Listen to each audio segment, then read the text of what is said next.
Good evening. Once again, welcome to Mondays with Maishi. This is Maishi Norman in Lakewood, New Jersey. And I am here tonight with a second-time presenter. We're here with Avrum Weiss out in Massachusetts? Maine. Maine. Sorry, I knew it started with an M-A. Mid-coast Maine. Mid-coast Maine. And this is a second-time discussion of a sort of touchy subject. It's the every time we talk about males versus females and how certain things may be different or the same, it's touchy no matter which way you go. Yes. So especially now. Yeah, right. So we're putting ourselves out there and open for comments, thoughts, criticism. Of course, if you have any comments or thoughts, you will touch the reactions tab on the bottom right of your screen. Raise your hand and be called on. And please, by all means, we encourage dialogue, questions, and video participation for those of you who can. Please turn on your videos. We want to know that there's actually somebody out there who's paying attention and not just somebody who's being nice and turning on their right. Okay, so Avrum, thank you again. Just give us a brief overview. Just remind us who you are for those who hadn't seen or been subscribed to your last our last discussion. And welcome and thanks for coming on and joining us. My pleasure. I enjoyed our first conversation very much, so I'm happy to be back. I'm a psychotherapist, psychologist, and an author. I've written a number of books. The most recent is about men's fears of women in intimate relationships. And so for the last decade or so, that has been my preoccupation and pleasure to write about. So men are afraid of women, you say? That's usually... Yeah, that's because they're big and strong and tough. It's very interesting. One of the things that's fascinating when I propose that to men, I usually get a period of about, let's say, a minute to two of sort of they're offended, but I think it's never gone more than 2 minutes before the guy sort of looks at me and goes, "Can you tell me more about that?" That would kind of explain a lot. Whereas women, when you tell them the concept that men are afraid, they're either completely disbelieving or offended. Yes. You know, that how dare I suggest that men who have all the power and privilege could possibly be afraid of women. Well, could you talk to that a little bit? What do you mean when you say men are afraid of women? I think with some of us this can resonate without too much self-disclosure, right? The concept can resonate. Maybe people use the word afraid in different ways, or maybe people are in denial or don't want to acknowledge that there's a fear. But what is it that you intend when you say that men are afraid of women? The word is I will acknowledge a bit provocative, and certainly a number of people advise me to use a less provocative phrase, but I use the word afraid or scared because in my experience when I'm talking to men, if I talk around it, they just sort of don't get it. But if I say to a man, I think you're afraid of your partner, it's like a wake up and they really get it immediately. And so I do understand that the phrase puts some people off, but I think it puts people off because it's close to home. Well, yeah, and it probably sells more books. I don't know. Actually, I mean, the advice was from marketing people to publisher who thought it wouldn't sell more books. So I don't know. I think unfortunately, there might be a lot of men who look at that and they're just not going any place near it. I just looked at some data recently about reads on Facebook, and it was slightly more women than men, which was really interesting. Well, they want to know what power they have.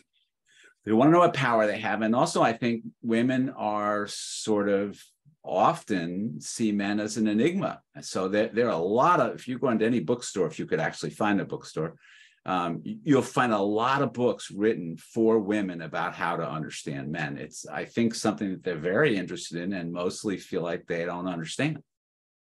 Yes. And so I do want to hear more about what you intend when you say that men are actually afraid of women. What power are women imposing on men, or what is it that we're afraid of?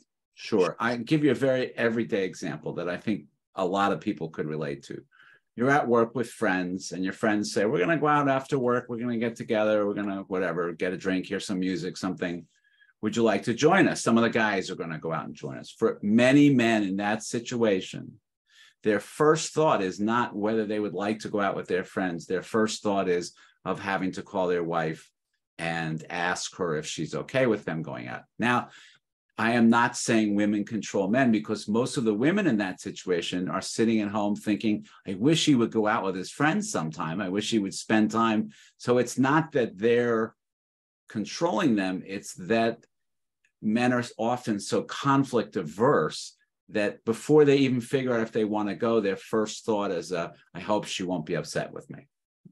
Is a very simple example that I think people.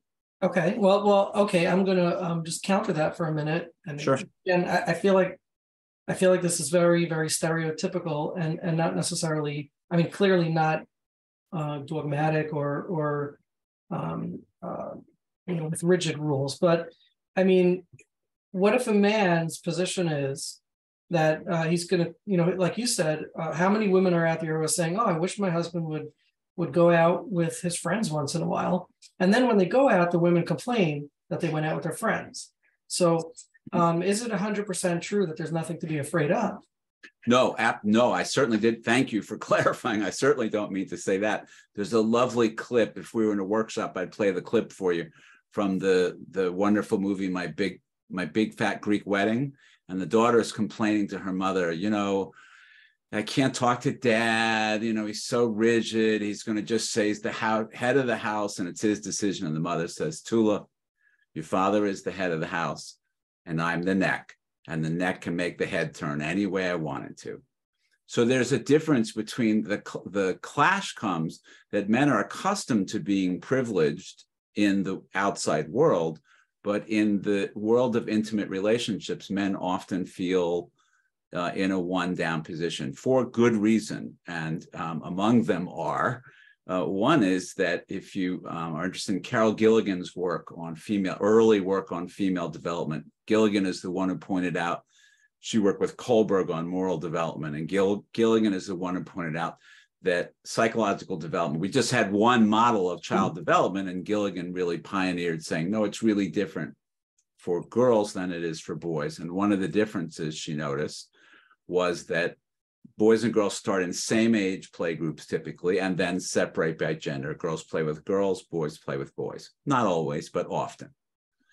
The girls are playing games in which they're practicing relationships.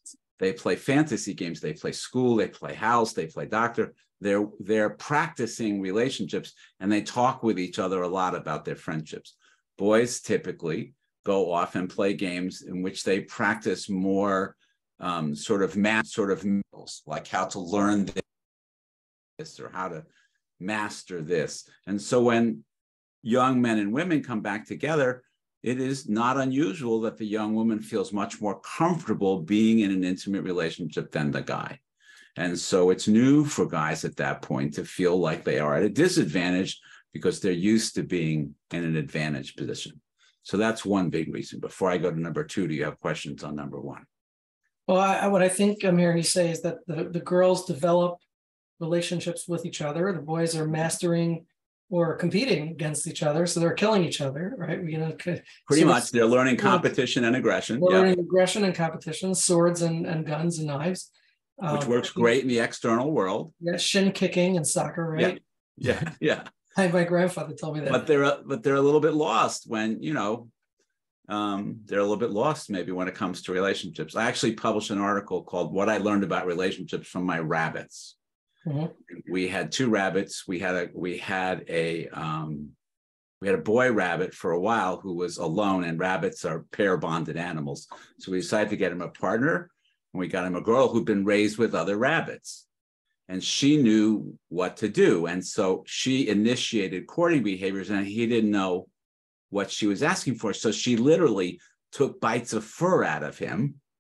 And within a few days, he figured out what he was supposed to do. She taught him.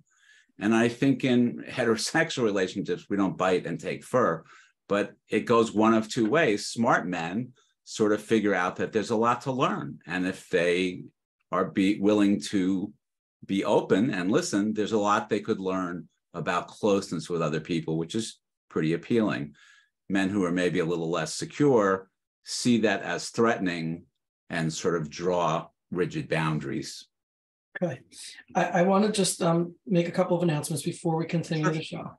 The first thing is that I know tonight is somewhat of a provocative and touchy topic, which is we're quite due for, because we can use some energy and some questions or contention here on the show.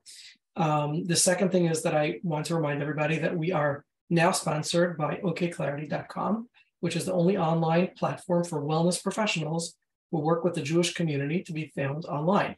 Their innovative directory allows users to search for therapists, psychiatric medication providers, coaches, and nutritionists for free.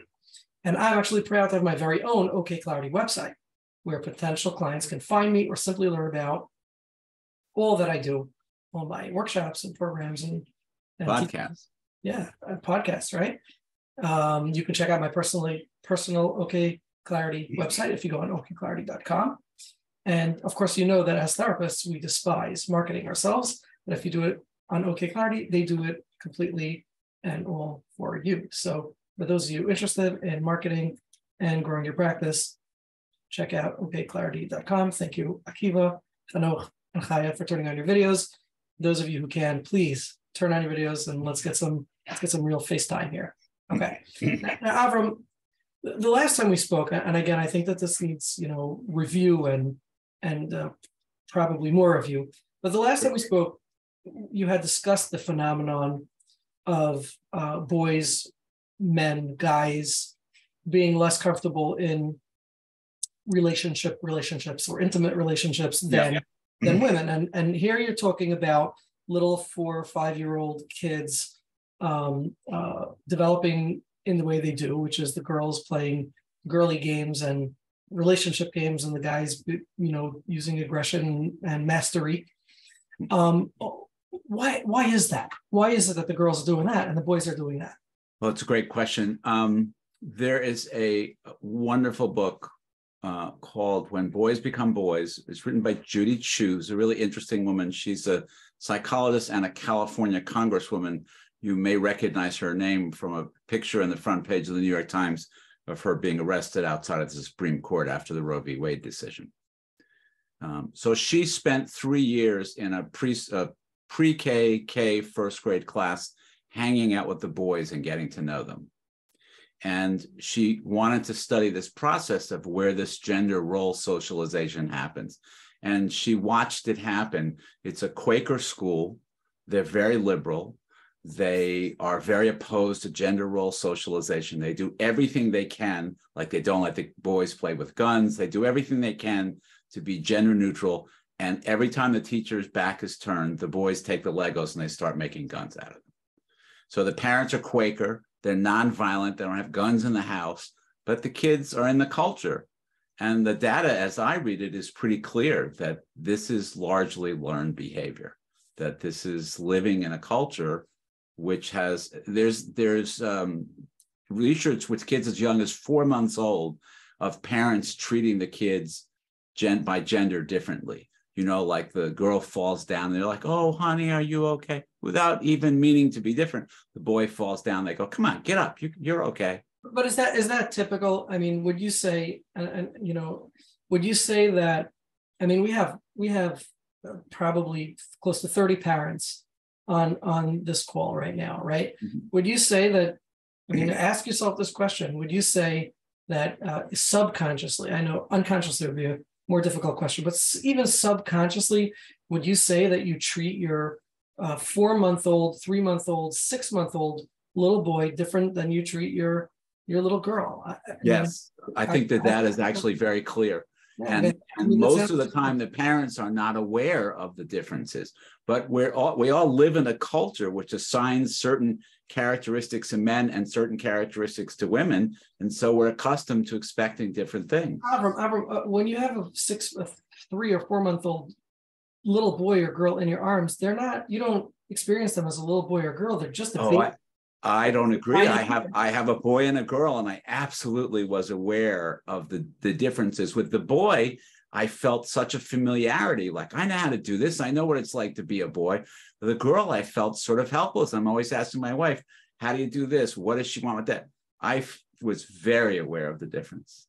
Okay, I'd love to hear Well, and the research, watching parents interact with their kids shows them behaving differently. So you made this argument, we had this argument last time.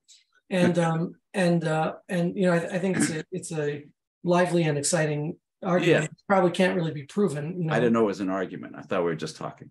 Well, I mean, I just don't think it's true. So I'm arguing. That's fine. Yeah. But read the research, then tell me if you still. So then let me ask you a question. Yeah. How did it begin? Nobody knows. Nobody knows. I mean, there are a lot of different theories. There are a lot of different. I think I know the answer. Well, what's your answer?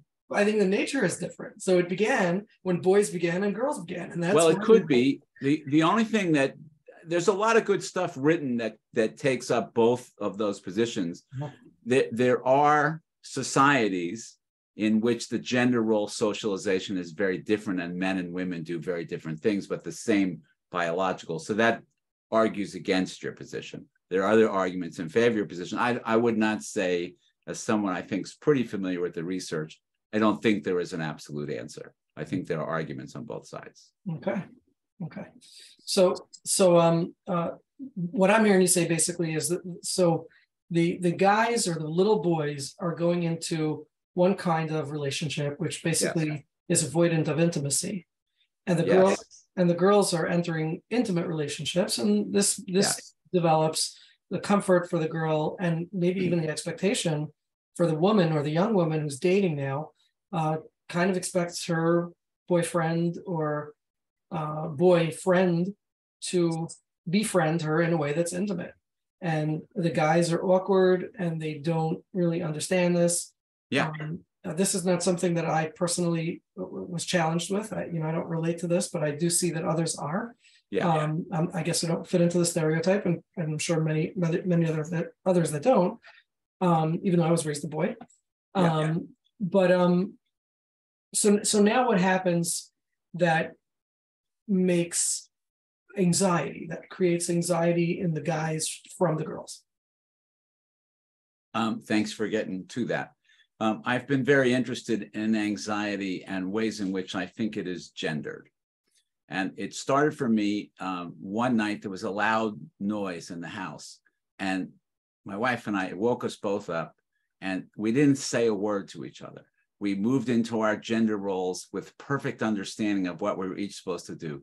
I got on my robe and slippers and went downstairs and to see what was happening. Nothing was happening. It was fine. I came back. So then I started asking people I knew. I started asking couples, in your house, when there's a noise in the middle of the night, who gets up? And every single person I talked to, it was the man who got up. And so it was on your question. How did that happen? How did I know? We've never had a conversation about who would get up in the middle of the night. And yet we both knew with certainty that it was my job to get up in the middle of the night. Now, I don't think that's a matter of physical ability. I think, if it's a burglar with a gun, we're both dead. But I think we do play roles. I think I have been socialized to believe that it's my job to not be anxious, to be brave in the face of scary situations. And I think that my wife has been socialized to look to a man to protect her and to be scared in situations like that. And so without a word, we each enact our gender roles. So women are diagnosed with anxiety disorders 3 times more often than men. I don't think that's a biological difference. I think it's a cultural difference, or at least in part a cultural difference. Well, okay. I want to get back to that in a second, but I'm not sure I understood the answer. Women are, you said, diagnosed 3 times more, right? But back to the question, what is making the men anxious of the women? Okay, now we're going in a different directions. I was talking about anxiety in couples. What makes men anxious about women? We just talked about one thing, which is feeling on less secure footing in intimate relationships. Yes. Another is, sorry? Okay, so feeling that the men feel on less secure footing in intimate relationships because it's less familiar to them. Yes. Well, for the women, they feel less skilled, less able, unfamiliar. And so let's bring that back to the case that you're saying when the guys ask him, can we go out to the bar? Yes. So can we go out to the bar? this is what I'm hearing you say, that the husband calls his wife, but he feels anxious. Yes. Because he doesn't know how to be in an intimate relationship. So he doesn't know how to confront her. He doesn't know how to hold her if she's upset. He doesn't know how to tolerate disappointment. No, I think he's anxious because he's conflict phobic, because deep rooted, I think most men are afraid of being abandoned. And so conflict risks abandonment. Okay, so she may say no, or she may get upset at him. Yes.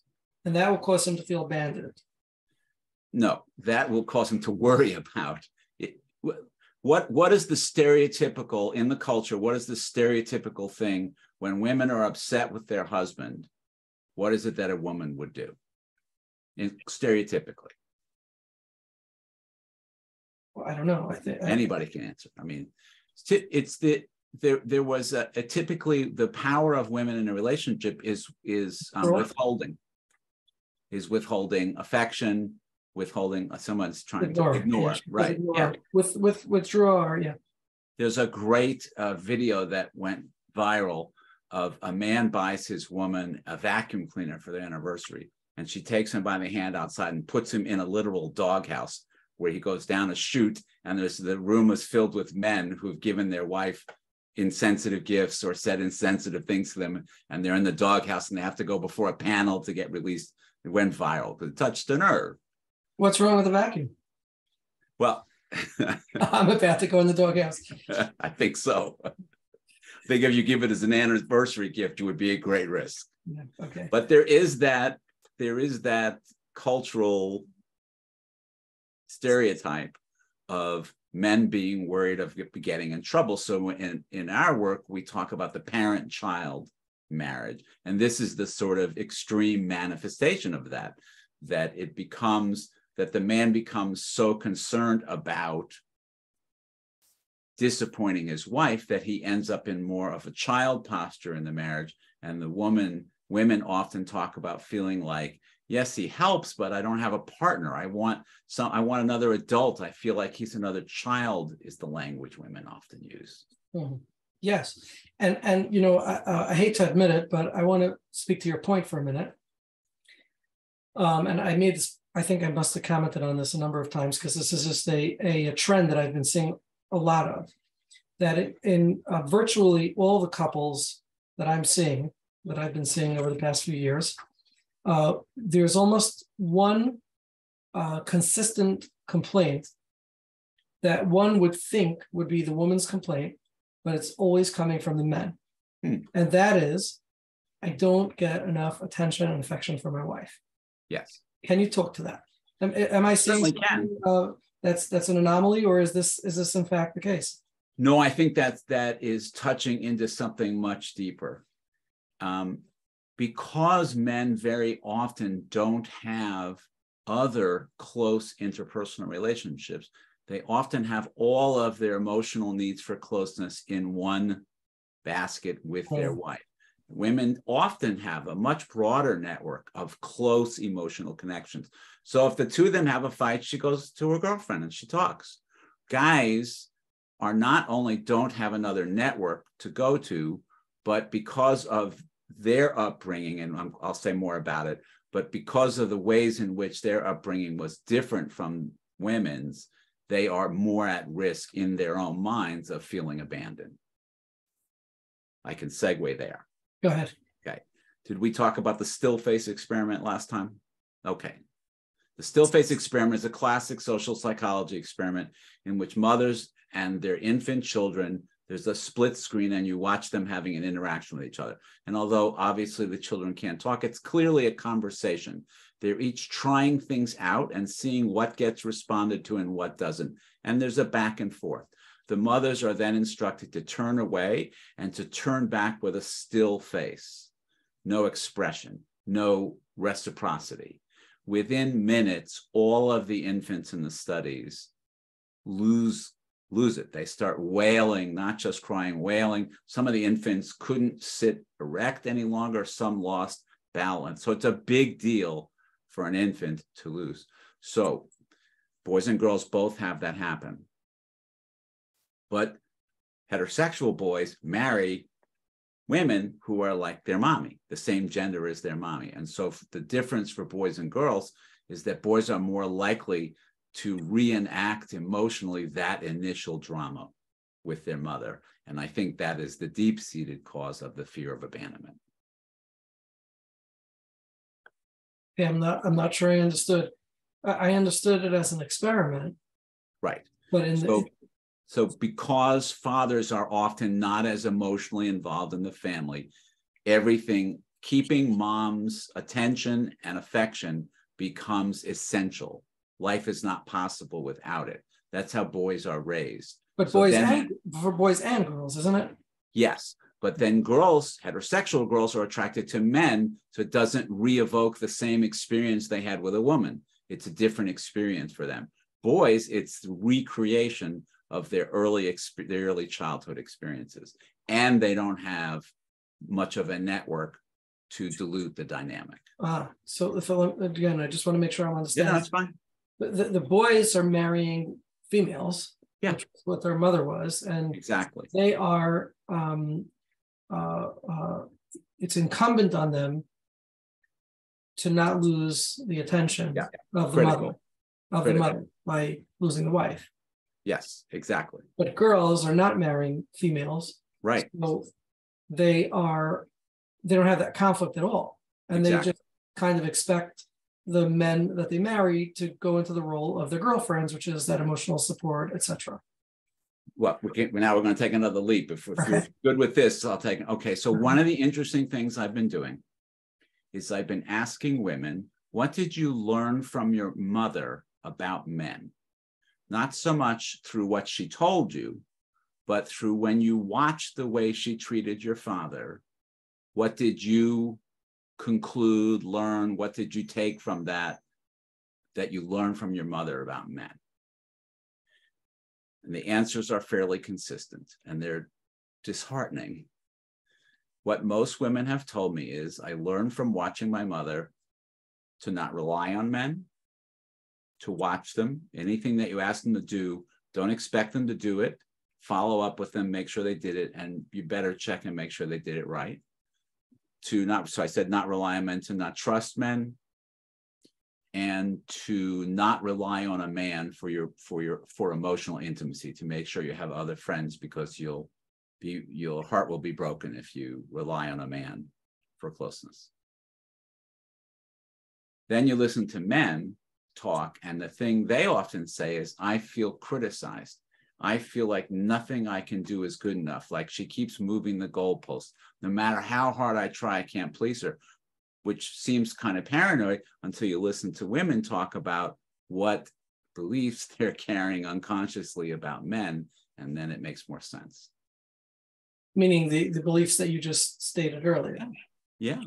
I don't think they're usually explicit. I think they're usually implicit, but I think that's why men talk so often about being criticized, because they are. How much of this is a self-fulfilling prophecy? If the women actually believe or experience or sense that the men are not trustworthy, then there's this kind of self-fulfilling prophecy. Exactly. Yes, you're understanding me perfectly. Yes, that's exactly right. So it perpetuates, you see. So the women come in with this negative expectation, the men live down to the expectation, right, confirming the women's belief, what their mother taught them. Endure the criticism. Yeah. Feel helpless, feel abandoned. And so you're saying this is why the guys are coming into the office saying, I don't feel enough acceptance and affection for my wife. Exactly. And where it gets enacted most dramatically, most obviously, is in the sexual relationship in the couple. Why? Do you know Esther Perel, the sex therapist, Esther Perel? She has a new book coming out, I understand.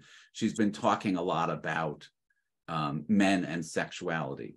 And in the people she works with, what she has noticed is for men, sex becomes, to varying degrees, not just about pleasure and procreation, but about validation. That sex, what's the old saying? Men have to have sex to feel loved, women have to feel loved to have sex. And so for men, sex becomes a very powerful validation that they are not going to be abandoned and that they are okay and that their wife's not mad at them. And so it becomes the validation can, in some people, outweigh the naturally pleasurable procreative functions of sex, so that they become almost divorced from their own pleasure, that it becomes almost, if I really exaggerate, I would say like an exam. Like task oriented, like a task. Yeah, not a test more than a test. No, task. Oh, a test. Okay, but right, a task to see, to see whether they're to please their partner, so that when women talk about men and sex, they say, why are men so preoccupied with whether or not I was satisfied? I think this is why. It's not just generosity.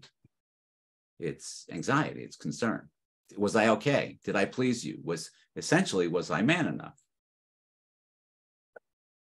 Okay. So what I think I'm hearing implicitly here is that male anxiety, okay, because this brings us back to the point you said earlier, which is women are diagnosed 3 times more than men with anxiety. And I don't think that you actually believe that there's more cases of female anxiety than male anxiety. What I think I'm hearing you imply is that male anxiety manifests completely differently and is not diagnosed or caught as anxiety. That's really a lovely way of saying it. Thank you. That's much clearer. Yes, it manifests differently, and then add a layer of acculturation of men socialized to never let them see you sweat. So men are taught to hide anxiety, and women are taught that anxiety is one of the most effective ways of getting a man's attention when he's not paying attention to you. Well, how are they taught that? What do you mean by that? Because it works. Because when men are withdrawing and women get more anxious, men get worried, and so they move forward. Mm-hmm. And so it gets reinforced again and again and again. And then it ends up looking like women are more anxious than men because it's working for them, because men are responding. But in terms of reported anxiety, why would that be the case statistically? In other words, there's still men coming into the office saying either the words "I feel anxious" or describing absolutely anxiety. Yeah, just not as often as women. Mm. A third as often, or a fourth as often if it's 3 to 1. Yeah, I think I like the way you said it. I don't think that's how men are socialized to express anxiety, is in the symptoms that we call anxiety in the DSM. Now, if you said to men, if you were screening for anxiety in men, I would say, how much of the time do you worry about your wife being upset with you? How often do you withdraw when there's conflict with your wife? Okay, but this is see the problem with the word anxiety is that every neurotic experience can essentially be brought back, I think, can be brought back to some level of anxiety. Yeah. And so we could talk about anxiety in terms of phobic anxieties, right? Yeah. We could talk about anxieties in terms of raging and anger, because there's like some underlying anxiety there he's not, the guy's not looking to hurt his wife or to yell at her. He's just so highly anxious about she spent an extra $5 and what their financial income is going to be, or maybe about his own masculinity and manhood. I think that's more on target. Yes, I think that's exactly right. But women can have that too, right? Women can have fear of abandonment. So again, when we talk about anxiety, it's just such a broad topic that includes so much of the neurosis that we look at. Of course, yes. But it's the language that we have to talk about these experiences. So what do we consider anxiety? What do we call, when we talk about diagnosing anxiety, that let's say women are diagnosed far more often with anxiety than men? Well, we have an agreed upon set of symptoms that we call anxiety. You mean because there's a DSM? Yeah. But I don't think experiences cluster together in certain ways that are meaningful. And we call one cluster of experiences anxiety, and we call another cluster of experiences depression. That does not mean that there is a discrete entity that is anxiety or a discrete entity that is depression. As a friend of mine in graduate school, another school, wrote me a letter and said, Avrum, I'm in school with people who think if you did an autopsy on the patient, you'd find a superego. I was going to say, right, you can't find it in a blood test. Yeah. And so, but we reify it a bit and we start to think, how many case conferences have you been in where people are trying to, decide how many angels on a head of a pin? These are broad constructs about experience. They're not discrete entities. Any questions or comments so far on this topic? Go ahead, Yochanan. Yeah. I'm just wondering, thank you very much, Avrum Weiss, tremendous. Do you find any difference lately with the gender roles changing when, let's say, mothers being so much more in the workforce and getting jobs that are like very high in the executive ladder, and then the fathers maybe having to take over in that emotional role, and you find a difference between fathers and daughters and mothers and sons? Is there any difference in that, in their emotional? Okay, curious about that. Those are great questions, and absolutely, I really agree with you. I think that I remember when my mom went to work for the first time, and my dad was a teacher. We didn't have a lot of money, so from my child position, I thought, this is great. I'll be able to get a new bike. And I remember being really surprised that my dad was threatened. That he was, because my mother was an attorney, so he could potentially earn more money than him. And I remember being really puzzled that he was negative about it. He was not happy about his wife going to work. And so I know there's a lot of data that as these roles have equalized in the external world, it has made men significantly less secure and more anxious in their home life, in their intimate relationships. There's some interesting information about how decisions get made in families. We have a sort of picture of men being the head of the household, but actually in real life, women are making more than half of the decisions in most families about, should we get a new car? Where do we send the kids? You wouldn't be surprised. But even in financial matters, people surveyed. So yeah, I think that, again, all psychic fears come from reality, and that's part of the reality that's made this more challenging, I think. Yeah, because I am seeing some of that in my couples work, where let's say the husbands are not ready for the wife to step into that role, and they become all maybe defensive and maybe a little bit offensive, and don't know how to, like, they don't know what to do. Where do I belong? Am I the husband? Am I the father? Exactly. What is she? But ask yourself, what's the anxiety underlying that? Why is it threatening to a man? I mean, it's more money in the house. Why is it threatening to a man when a woman goes to work? I really don't know. I don't know why it should be. Well, I'm suggesting that it's because of these other network of fears, and the sense that, again, men are taught that we have a problem in this culture, in that we tend to define masculinity by what it's not more than by what it is. And so we teach men that you're a man to the extent that nothing about you looks feminine. And so dependency is associated with female in our culture. So then if I allow myself to be dependent on a woman, I am less of a man, is what we teach men. So I think that's what makes them nervous about it. Is there anywhere in the world that this isn't like this? There are tribes. I can't, I don't have them to pull in my head, but it's interesting where there are tribes where women are more, where the roles are somewhat reversed. And it's interesting because the anthropologists look and see, how much of this. I mean, one that I do remember is, in this culture, we think about infants as completely dependent at birth, and the parent's job is to socialize them into being increasingly independent, and all the developmental milestones mark increasing independence.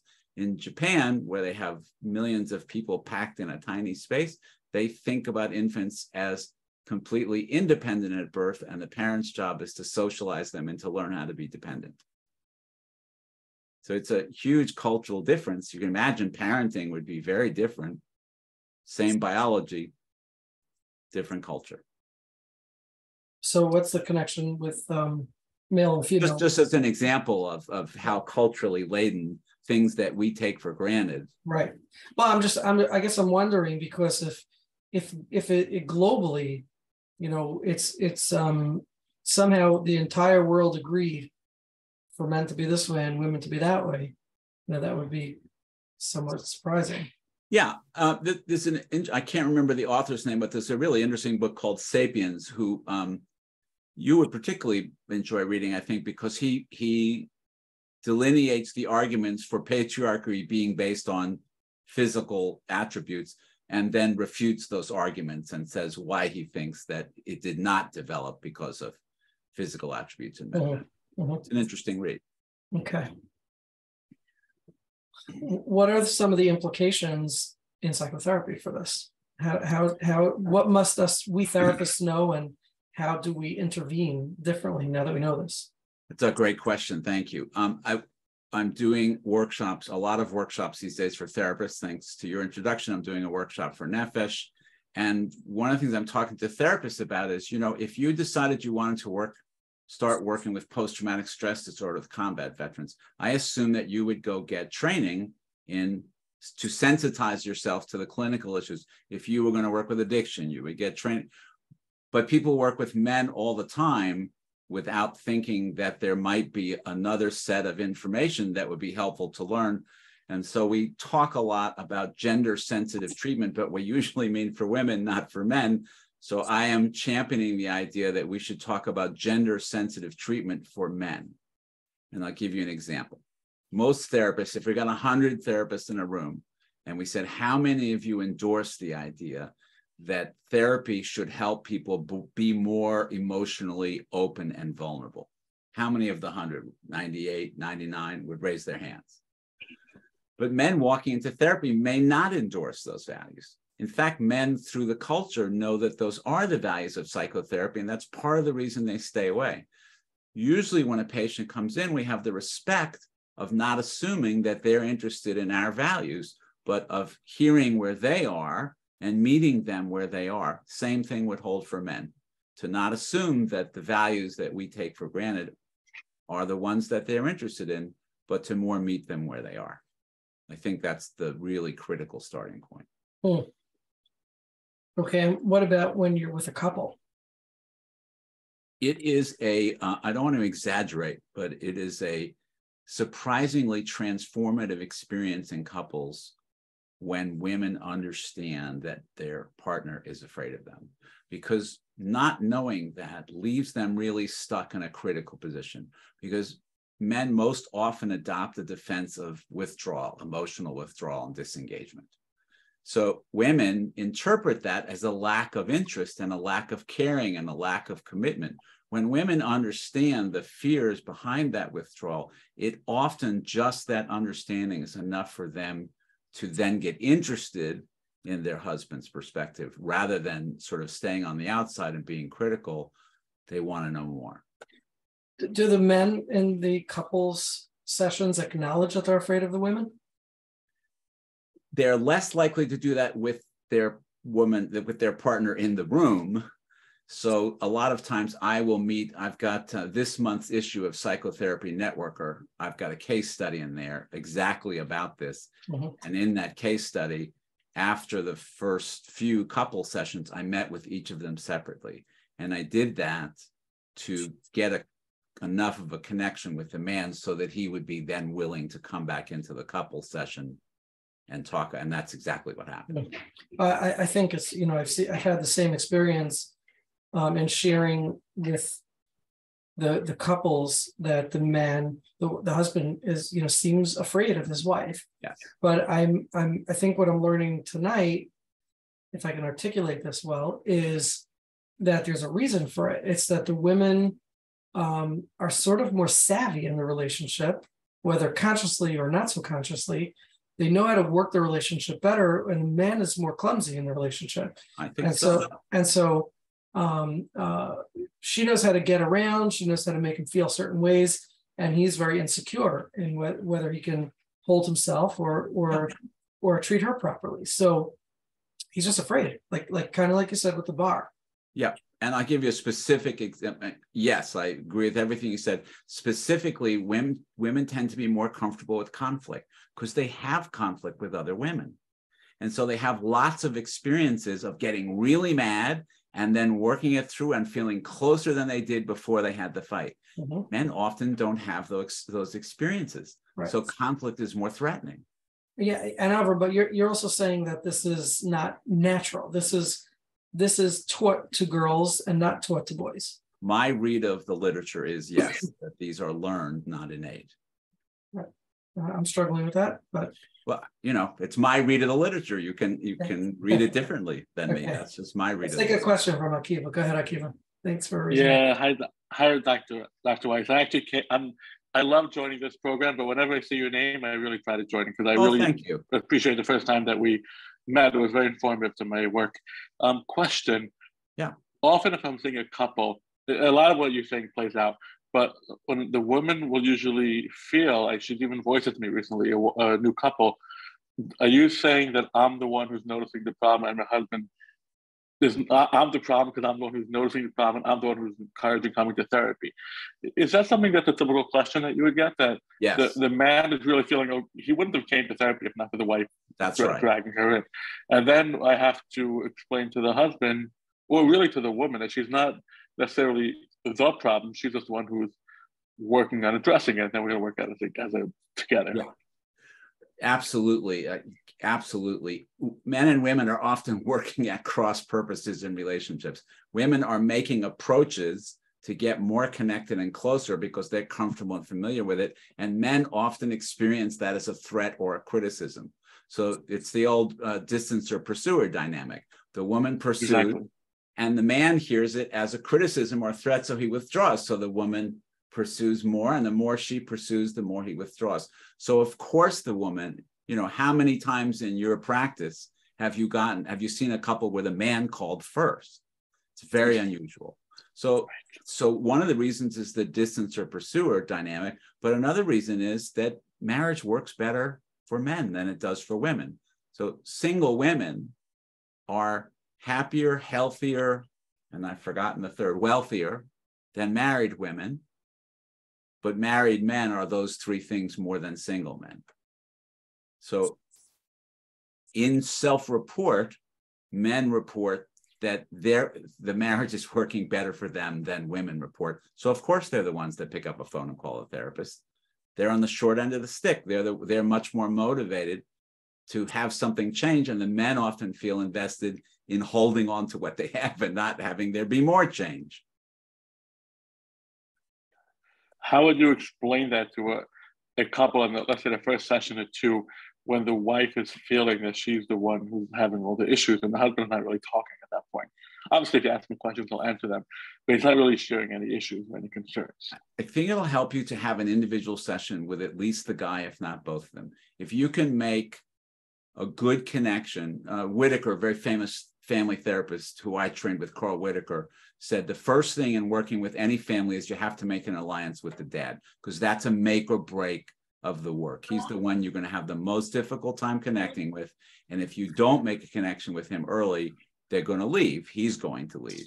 And so sometimes meeting individually with a guy and making it clear that you are not pathologizing him, you're not blaming him, you're not targeting him, that you're interested in what his experience is, and that you really are going to take an even-handed approach. Sometimes one individual meeting can really help. Thank you. I appreciate that. Yeah. What's interesting about what you're saying is that it sounds like the guys are the ones who are struggling in the relationship. The women are the ones who make the call. And I recently had a couple called where actually the husband was the one who made the call. And my first thought was, this guy must be really controlling, because why else would he call? It's always the woman. So there must be something very controlling about him. And if you ask a couple, sorry. And I think I was wrong. I think that he just was very desperate. He was hurting so much in the relationship. Yeah, and guys will make the call after the woman says, "I'm out of here." Then all of a sudden the guy gets interested. What a very simple manifestation of this. If you ask a couple looking at both of them, how are you, plural, doing?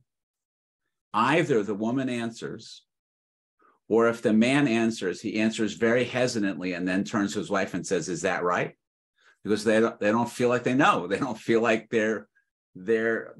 they might think things are okay, but she's the one who's going to say, she's the neck.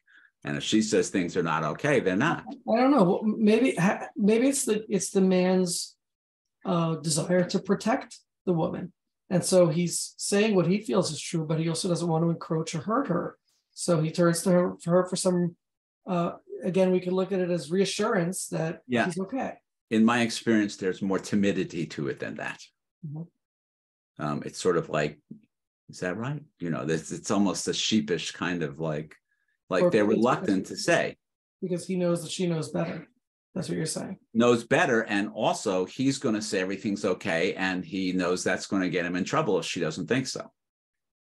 So it's an anxiety. Yeah. Okay. Yeah.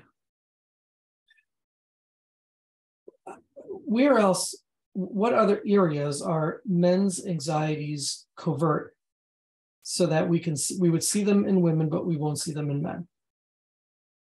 Because this is what I'm hearing you say is that the anxiety statistic is essentially the same. Well, I don't know if it's the same. I'm just saying some big part of it is culture. Covered, right? Yeah. And so where are we not seeing it that it exists in men? What are guys anxious about that we can't know? Well, there's some interesting data about male anxiety and political orientation. So districts that vote more conservatively, also, if you look at the internet searches of the men there, show more evidence of male insecurity than districts that vote more liberally, for example.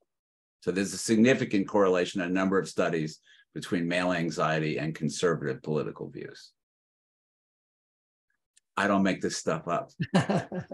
Okay, but I didn't do the research. Don't blame me. I'll tell you. I'll give you the references. You can. I'll be damned if a liberal didn't do the research, though.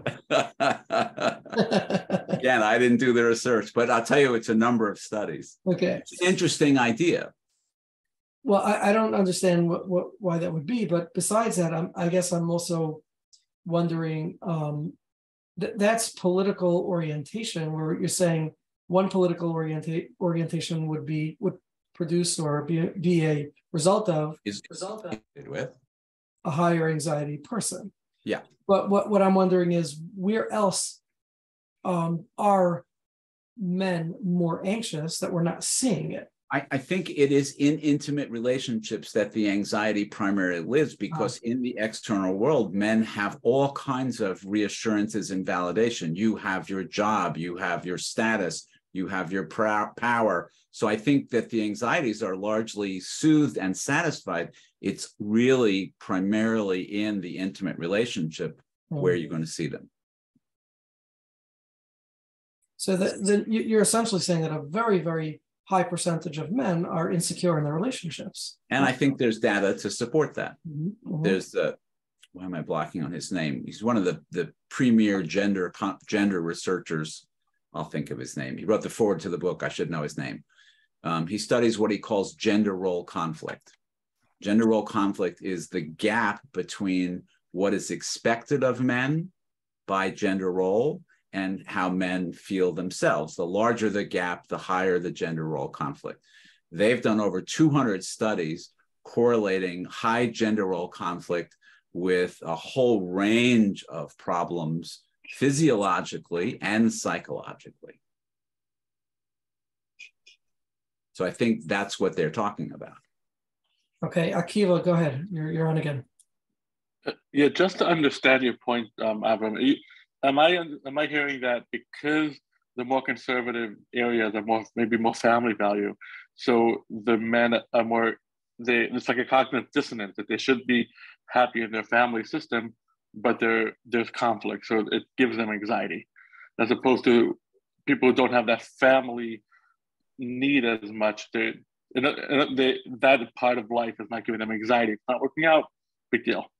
The data is summarized in a book called The Wimp Factor, W-I-M-P, and his premise is that the way that elections are won is by candidates appearing as masculine as possible and avoiding any impression that they might have feminine characteristics. So he goes into great detail about George H.W. Bush's campaign for the presidency, in which there was a story in Time magazine or something that portrayed him, because he was aristocratic, they saw him as effeminate and a wimp. I think Time magazine ran a cover saying, you know, the wimp problem or something. And so his handlers set about, they started filming him out in outdoor rugged scenes. They understood that for him to win the election, he had to appear, he had to hide anything that might be associated with the feminine.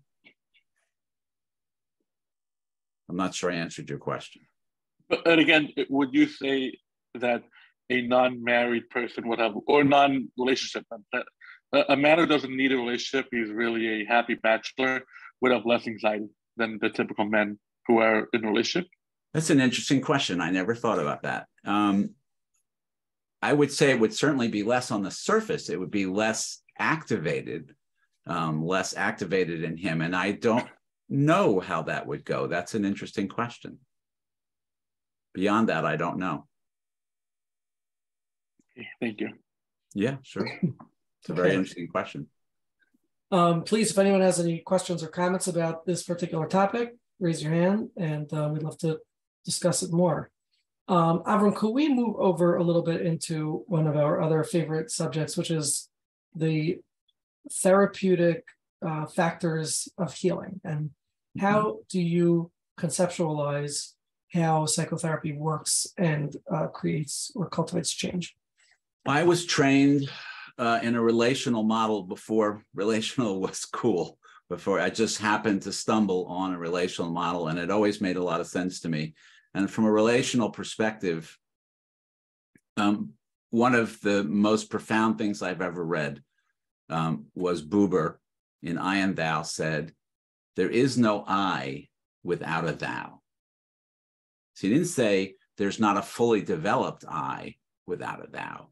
He said there is no I without a thou. Out of that, what I think he meant is that we engage in intimate relationship, and in that relationship, so you and I are talking, I don't know if it's intimate, but we're talking, and you elicit parts of me, potential parts of me come to the surface. I become that part of myself in relationship with you, and the same is uniquely true for you. You become this part of you with me. And so that in intimate relationship, we have the potential to become more fully ourselves, to actuate more of who we potentially are.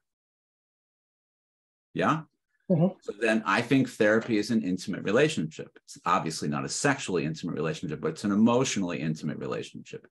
And Whitaker, who I mentioned earlier, Carl Whitaker, would say that the therapist is the therapist because he's a more experienced patient, because the therapist is more fully developed, more able to access all aspects of who he is than the patient is.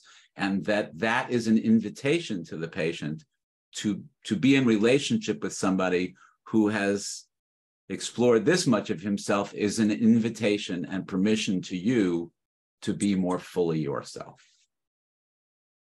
So if I'm sitting in your presence and you are accessing a supremely richer experience of yourself, then that invites me, enables me, and even opens my eyes, right?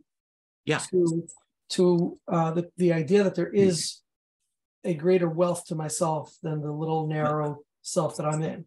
Let me give you an example. I was working with a woman who was preoccupied with getting her boyfriend to propose to her. 95% of every session was spent talking about what she needed to do to get her boyfriend to propose to her. Christmas break, she goes away, she comes back, she's ecstatic, she shows me the ring, he proposed, and I felt inside like a dead fish. I liked this woman, I cared, I wanted her to get engaged, but much to my chagrin, I really felt almost nothing. And because it was so different for me to feel so little, and I had a good relationship with her, I said, this is not what I expected, but I really don't feel much in response to what you're telling me.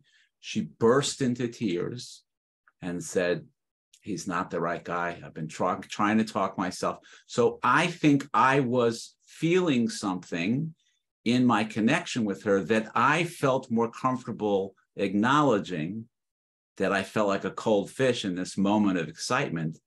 And my being willing to go there in myself gave her permission to connect with a critically important truth in herself that she had been strongly denying and not leaving the slightest bit of room, except in her dreams, I'm sure.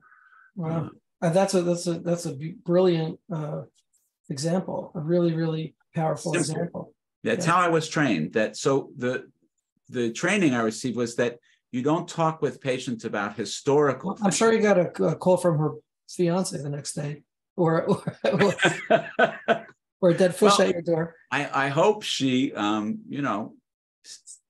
found somebody with whom she felt she could be more herself, more honest about herself.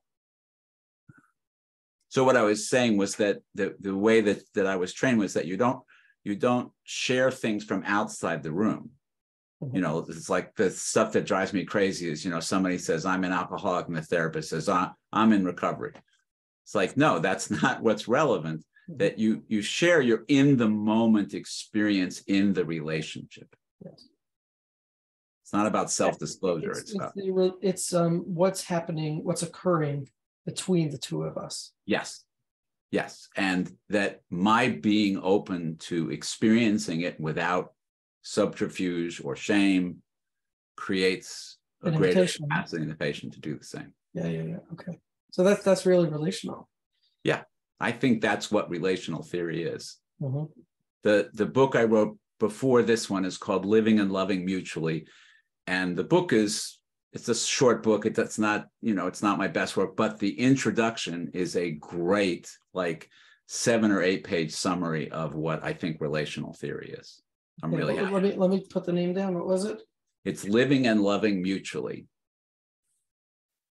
It's a collection of columns from that I wrote for Psychology Today. But the introduction, I think, I've never seen as concise a summary of what. So if people are interested in sort of a starting place in understanding relational theory, it's quite concise. Let me put that in the chat box.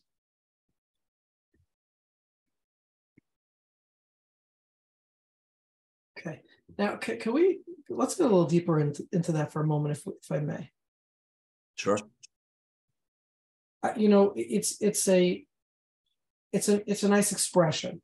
Okay, we're inviting the person to explore, get to know themselves, connect with themselves better. How does that induce healing? So sure. I know myself better. I understand myself better. In all therapies, right? With self-awareness, insight-oriented based therapies, I know myself better. So what? I'm not saying I know myself better. I'm saying I am myself. This is a really important distinction. So from my training, pathology is understood as constrictions in the capacity for experience, to feel sad when something sad happens, to feel joy when something, all equally important, no negative or positive. And health then is the capacity to have all of your experience. And so from that perspective, then the purpose of therapy is to gain access to more of who you are. And that, from my perspective, is health. Mm-hmm. And so if we were to take, for instance, anxiety, mm-hmm. which we talked about so much, and now I am myself better, and I experience my experiences better. How do you imagine that helping a person with their anxiety disorder? Well, it's counterintuitive, but I think if you ask people to review their own experience, most people will find that the harder they try not to feel something, the longer it goes on, and the more freely they allow themselves to feel something, the more quickly it moves through them. And so that's, if you want to feel more anxious, just work really hard to not feel anxious. Just forbid yourself the experience of anxiety. Tell yourself that it's not masculine to be anxious, and that anxiety will hang around for a very long time. Mm-hmm. And miraculously, it's hard, it seems like a great design to me that when you allow yourself to, I was talking with somebody today who lost his father maybe 3 months ago. And he's been just deeply grieving. He had a wonderfully close relationship with father, really touchingly close. And he's just been a mess. He's been a wreck. And he allowed himself to be there for 3 months. And I saw him today and he's like, I still feel sad, but I feel more ready to go on with the rest of my life. And I believe that he did what he needed to do. He allowed himself, his father was probably the most important person in his life. It was a huge loss, and he honored his father in the depth of his grieving for him. There's I don't know if you saw the animation Inside Out. Yeah. But there's a great clip that they show. Maybe I'll pull it up on YouTube, where they show. Let me see if I can pull it up and show it to you.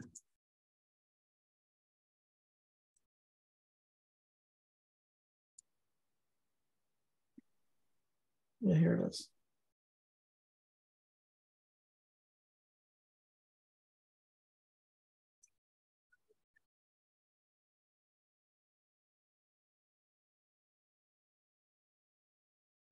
There it is. Stuffed Animal Hall of Fame! My rocket! Wait, Riley and I were still using that rocket. It still has some song power left. Who is your friend who likes to play?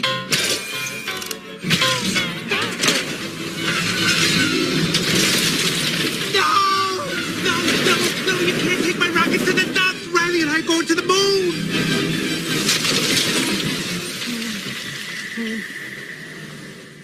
Riley can't be done with me.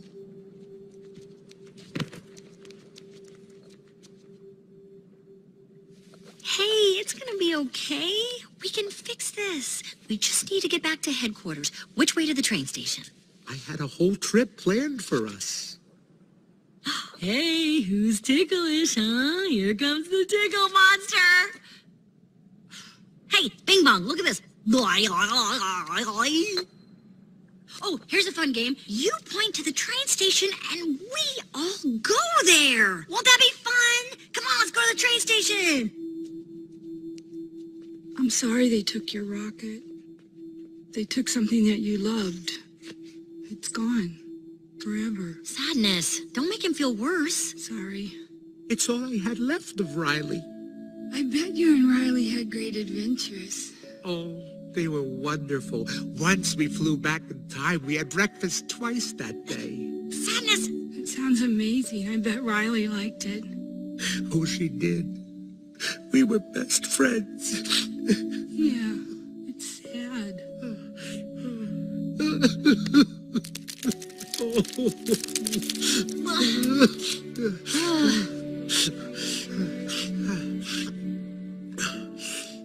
I'm okay now. Come on. The train station is this way.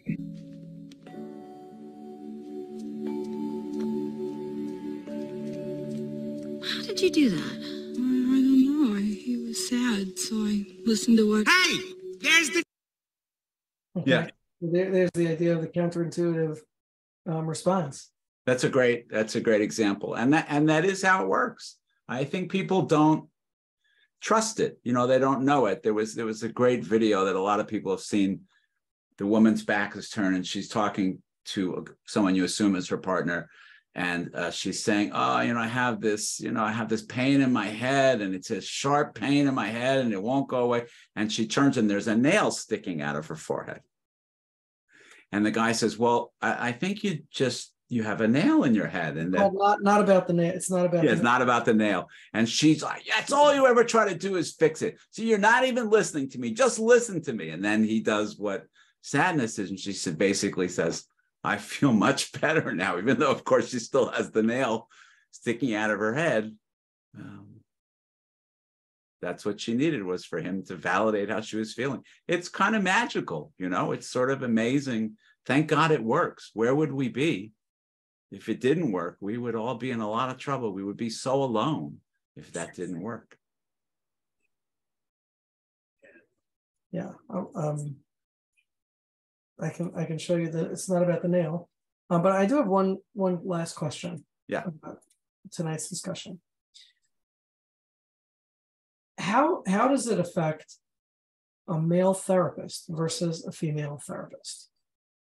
How does what affect? So if we talk about these differences, these very general differences between males and females and how they relate, does that in some way put male or female therapists in different positions in terms of the efficacy, the relationship? Well, it potentially does, but it doesn't automatically. It really depends on the extent to which the male or female therapist has sort of familiarized themselves with these issues and is comfortable with them. So I worked with Vietnam veterans for many years, and they are probably the most notorious group of people for rejecting people that don't share their history. I'm not a veteran. I'm not a combat veteran. I was a conscientious objector during the war, which is the worst of the worst of the worst. And in 15 years, I almost never had a veteran question my competence to work with them because I understood internally the issues they were struggling with. And I didn't try to understand. I didn't try to say I understood things I didn't understand. I let them teach me and asked them to teach me about the things I didn't understand. So same would hold true for therapists working with men or women, as long as you were humble enough. Jung had a wonderful saying. Jung said you should treat each patient you meet as if you'd never treated another patient in your life. Meaning you should approach each person as a completely unique individual and not assume that, oh, I think they're borderline, so that means this and this. And, no, this is a person you've never met before, and they see the world in a way that you don't understand. But if you listen, you could come to understand it. Mm-hmm. Absolutely. Yeah. Which is what makes the work so endlessly fascinating. Yes. I've never met the same person twice. That's right. That's right. All right. Let's take a look at It's Not About the Nail, because it's fun. It's just, there's all this pressure, And sometimes it feels like it's right up on me, and I can just feel it, like literally feel it in my head, and it's relentless. And I don't know if it's going to stop. I mean, that's the thing that scares me the most, is that I don't know if it's ever going to stop. Yeah.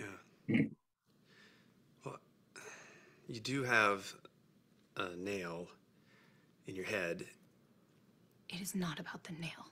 Are you sure? Because, I'll bet if we got that out of there... Stop trying to fix it. No, I'm not trying to fix it. I'm just pointing out that maybe the nail is causing... You always do this.